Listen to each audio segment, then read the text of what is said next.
왜 그러냐면 초등은요 어머님들께서 먼저 보시면 좋아요. 그렇게 해서 학원을 정해서 보내신단 말이에요. 그럼 글로 애들이 싹 모였다가 중간고사 딱 끝나면 이제 민족의 대이동급으로 학원이 쫙 펼쳐져요. 대형 학원의 유명 강사 반에 들어가실 때는 제일 먼저 체크하셔야 되는 게 얘가 상으로 가려는 성향이 있는 애냐 아니냐를 먼저 보셔야 돼요.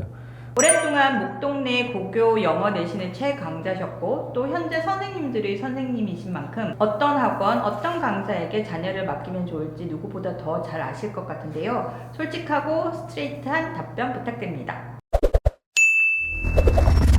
첫 번째, 학부모님들의 가장 큰 고민, 어떤 학원에 보내는 것이 좋을까요? 또 피해야 할 학원이 있다면? 지금 현재 촬영을 하고 있는 목동 기준으로 보면 딱 하나만 보시면 됩니다. 커리큘럼, 강사가, 그러니까 커리큘럼은 타이틀이 아니라 강사 타이틀 하고 강사가 3년 동안 지속이 됐냐고 한번 보세요. 지금 2024년이니까 2021년도 기준으로 검색을 해보시면 똑같은 강사가 똑같은 거 하고 있나 한번 보세요.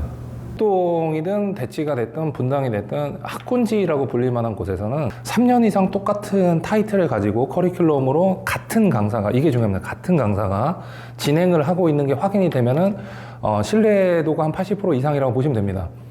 이 지역들은 수업이 깨지면 그냥 바로 없어져요. 3년을 터울을 두는 경우는 1, 2, 3학년 우리가 고등학교 한 사이클이 돌아간다고 얘기를 하거든요. 3년 전에도 하고 있고 지금도 하고 있다. 그렇다는 얘기는 버텼던 잘 되든 뭐가 됐든 간에 기본적으로 그 학원에서 만족한 학생들이 많았기 때문에 지금 3년째 하고 있는 거라서 그걸 기준으로 보시면 굉장히 편합니다.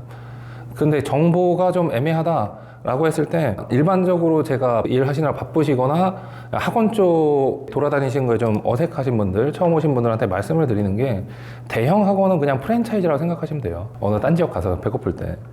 뭘 먹어야 될지 모를 때 일단 익숙한 프랜차이즈 가면은 맛이 보장되지 않습니까? 이게 대형 학원이라고 생각하시면 되고요. 거꾸로 찐 맛집은 내 입맛에 맞는 찐 맛집은 어디 숨어 있잖아. 그죠? 근데 그건 발품도 팔아야 되고 뭐가 필요하지 않습니까? 그런 것들은 정보가 현재 정리된 게 없기도 하고요. 이 교육의 특성상, 사교육의 특성상 어떤 학생이랑 굉장히 잘 맞고 성적 상승이 빠른 커리큘럼과 강사가 있는 반면에 그 강사한테 모든 학생이 갔을 때 그 결과가 안 나오지 않습니까? 고민은 어쩔 수 없이 계속이 되는데 잘 모르고 시간 없고 당장 정해야 되면 대형 학원 가시는 거고 아주 당연한 얘기고, 다만 그 광고할 때 저희가 이렇습니다.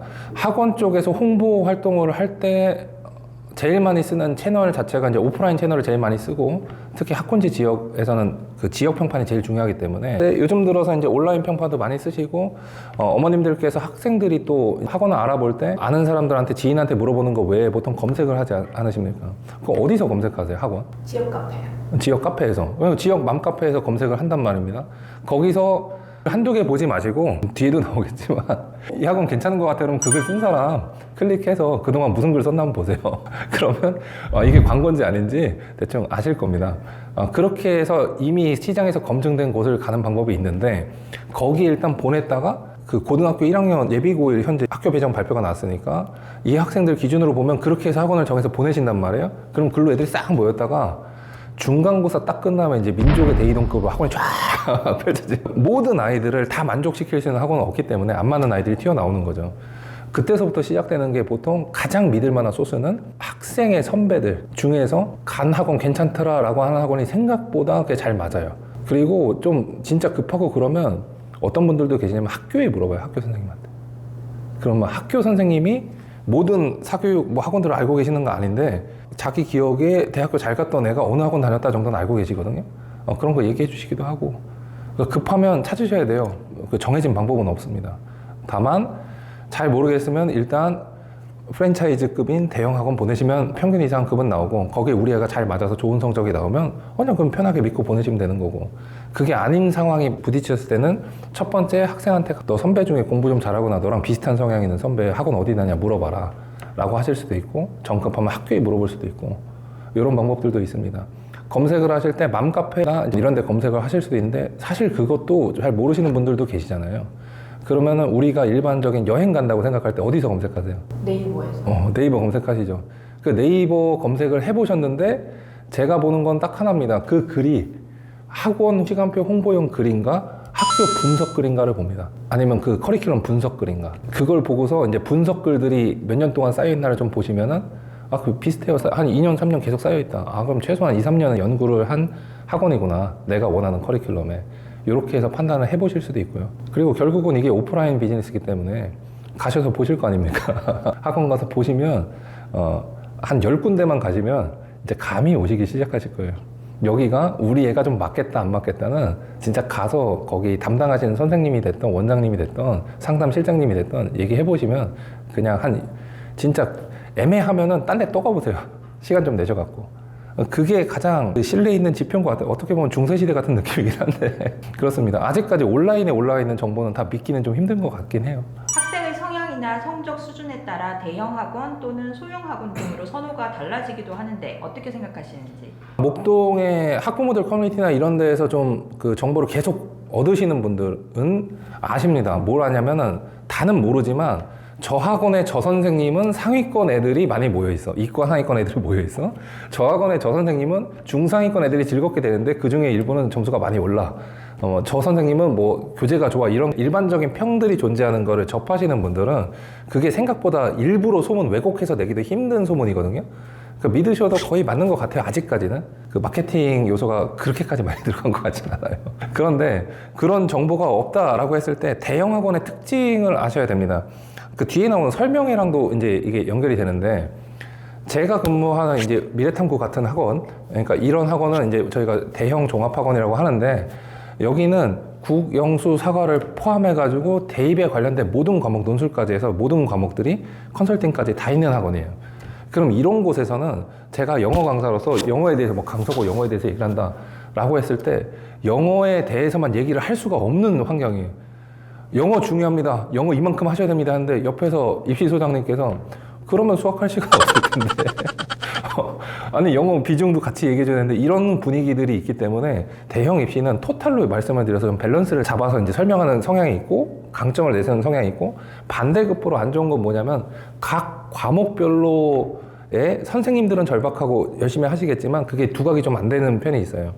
근데 과목별 전문학원으로 가시는 경우에는 이 학원의 소명은 내가 담당하는 과목 점수 올리는 게 소명이기 때문에 다른 과목을 신경 하나도 안 써요. 그러면 영어 전문학원 가면 영어 이렇게 중요합니다 어머님 얘기하고, 과학 전문학원 가면 무슨 소리 하냐고 과학해야지 얘기하고, 수학은 언제나 고고하게 수학이 먼저죠 어머님 얘기하고, 다 맞는 얘기입니다. 각 과목별로. 그래서 학원을 가실 때 입시 기준으로 여러 과목이 있는 대형 학원을 방문을 하시냐 전문학원을 방문하시냐에 따라서 어차피 이 사람들이 얘기하는 포인트 자체는 이미 정해져 있어요. 그러니까 양쪽 다 가보셔야 돼요. 그래서 어느 쪽이 맞는지는 진짜 수업을 해봐야 알겠지만 일단 얘기 들으시면 양쪽 얘기를 다 들으셔야 됩니다. 그리고 대형 학원들은 한 반에 강의실 사이즈부터가 좀 많이 다르기 때문에 많으면 100명 이상 하는 강의실들도 목동에 많이 생겼고, 못해서 3, 40명 뭐 좀 잘 된다 싶으면 5, 60명 하는 강의들 많단 말이에요. 그래서 대형 학원의 유명 강사 반에 들어가실 때는 제일 먼저 체크하셔야 되는 게 아이가 무작위 집단에 집어넣어놨을 때 얘가 평균 이상으로 가려는 성향이 있는 애냐 아니냐를 먼저 보셔야 돼요. 그게 초중 때 친구들 중에 얘가 나보다 못하는 애들 사이에 있을 때 혼자 자존심이 충족이 되면서 더 열심히 하려는 애냐, 아니면 나보다 잘하는 애들을 보고 와서 엄마 나 쟤 보니까 공부 더 해야 될 것 같아 이런 애냐를, 이건 부모님밖에 모르잖아요. 이거를 판단하셔서 만약에 얘가 주변에 잘하는 애들이 더 많았을 때 평균 이상으로 가려고 하고 사람이 많더라도 자기 할 걸 좀 챙겨가면서 위로 평균 쭉 올라가려고 하는 애냐, 그러면 대형 학원이 굉장히 잘 맞죠. 거기선 나보다 잘하는 애 만날 확률이 굉장히 높으니까. 그리고 내 주변에 나보다 좀 못하는 애들이 있고 나를 좀 떠받들어줘야 돼 라고 하는 학생은 좀 더 소수 학원으로 가는 게 일반적으로 괜찮습니다. 대형 학원들의 대형 강의로 갔을 때는 어머님들이 무조건 부딪히는 문제가 관리 문제잖아요. 그러면 소형 소수 학원으로 가면 관리 문제가 안 생기냐? 그렇지 않아요. 거기서는 관리를 더 빡세게 더 잘해줄 수 있는 시간적 공간적 여유가 더 생깁니다. 다만 어머님들의 니즈는 더 많아질 거예요. 이것도 앞에서 제가 말씀을 드렸던 초중을 거치면서 친절하고 관리 많이 해주는 학원에서 이미 부모님들이나 학생들이 익숙해져 있는 상황. 그리고 고등 학부모니까 아시겠지만 고등은 선생님들이 절대 안 그렇습니다. 얘기를 해도 벽에다 얘기하는 느낌 드실 때도 많으실 거예요. 자기 교육관이 투철하신 분들이 많으시기 때문에. 그렇기 때문에 대형 학원을 선택할 때는 아이 성향이 1번, 얘가 집단에 집어넣었을 때 경쟁자가 많은 상황에서도 자기 길을 잘 찾아가는 학생이냐, 이게 1번. 그 다음에 이게 아니고 주변에서 나한테만 좀 신경을 많이 써야 얘가 좀 올라가느냐 그러면 요거 가지고 결정하시는 게 제일 먼저고요. 그 다음에 학원이 얼마나 평판이 있고 믿을 만한 학원이냐 그 다음이 되는 것 같아요. 그래서 아이 성향이 저는 제일 중요하다라고 봅니다. 어느 학원에 가던 성적 오른 애 무조건 다 있고요. 그리고 얘기는 대놓고 안 하지만 어느 학원에 가던 성적이 잘 안 나오는 애 무조건 있습니다. 그건 다 맞냐 안 맞냐의 문제인 것 같아요. 초중고 시기별로 보내야 하는 학원 유형이 다를 것도 같은데요. 시기별로 짚어주신다면 또 현행 대학 입시만 생각해서 대학을 잘 보낼 거냐 라고 하는 거 기준으로만 말씀을 드릴게요. 다른 건 제가 뭐 말씀을 드릴 그 전문가는 아니니까. 현행으로 봐서는 유치원 수준에서는 절대적으로 비싼 유치원이 좋습니다. 비싼 돈 내고 애 보내는데 마음에 안 들면 어머님들 그냥 바로 바꾸시잖아요. 그런 학원은 다 망했다고 보시면 돼요. 지금 남아있는 영어 유치원은 다 검증이 됐다라고 저는 생각을 합니다. 완전 신규로 생기는 거 아니면은. 영어 유치원 말고 놀이 학교도 있고, 그 다음에 유치원 중에서 뭐 공립도 있고, 사립도 있고, 뭐 여러 가지가 있을 텐데, 대부분이 그 맘카페에서 유치원들에 대한 평가는 어머님들이 그 굉장히 날카롭게 하시잖아요. 우리 애기들이 말을 제대로 전달 못하는 애기들이니까. 그것만 보셔도 영어 유치원 아니면 거의 비슷한 것 같아요. 그래서 유치원 단계에서는 아이들이 학습에 대해서 태도를 갖는다기보다는 실패를 했을 때 자기가 잘 못하는 걸 했을 때도 해보려고 하게만 격려만 잘 해주셔도 그 다음 단계에서 문제는 안 생기는 것 같습니다. 초등에서는 1, 2학년에서는 그 어머님들 많이 시키는 태권도도 좋고 수영도 좋고 운동도 좋고 그 육체를 많이 활동하는 거 많이 시키시는 거 좋고요. 예체능도 많이 시켜주시는 게 좋습니다. 이거는 뭐 첫째냐 둘째냐에 따라서 어머님들 많이 갈리시던데요. 첫째 때는 다 시키고 둘째 때는 골라서 시키고 요게 있으시던데 전혀 문제가 없습니다. 왜 전혀 문제가 없다고 말씀을 드리냐면요. 초등학교 저학년까지는요. 학군지랑 비학군지랑 차이가 크게 안 나요. 진짜로 차이가 나는 건 초3부터입니다. 초3부터 대학 보내는 거 준비를 천천히 조금 해야지 제가 일부에서도 말씀드린 것처럼 일단 수학을 좀 집중적으로 시켜보시는 걸 추천을 드립니다. 영재원 대비과정이라고 타이틀이 붙어있는 학원에 한번 보내보시면 되고요. 초등은 전국적으로 대형 프랜차이즈들이 이제 자리 잡은 학원들이 있는데요. 왜 그러냐면 초등은요. 어머님들께서 교재를 먼저 보시면 좋아요. 교재. 초등 교재 만들기 굉장히 어렵습니다. 수능, 뭐 고등 이런 거보다 그 전문가들도 적고요.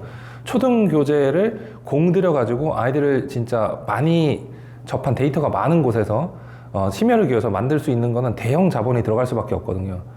그래서 교재부터 보시면 되고 특히나 시중 교재를 쓰냐 학원 자체 교재를 쓰느냐 이걸 보시는데 학원 자체 교재가 있다는 것 자체가 돈을 많이 투자했다는 얘기입니다. 생각보다 돈이 많이 들어요.